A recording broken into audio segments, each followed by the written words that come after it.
Ayan, ang mga manok namin ay nangingitlog na sa ngayon.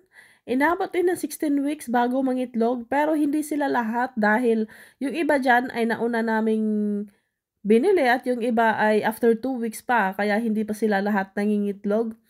Pero yun nga guys 'no, medyo mahaba-haba pala ang antayan bago mangitlog ang mga manok dahil 4 months muna bago naka-harvest kami ng itlog. So yan guys, meron kaming light light green or light blue ba yan, meron din kaming dark brown at meron ding light brown.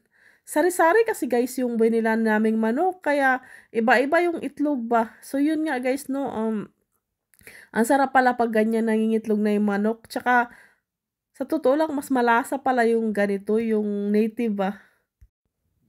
So, ayan guys, yung aming mga manok. Ano lang sila guys, open lang sila ng ganyan kasi nung nakakulong sila guys, masyado sa ligaga. So, yun.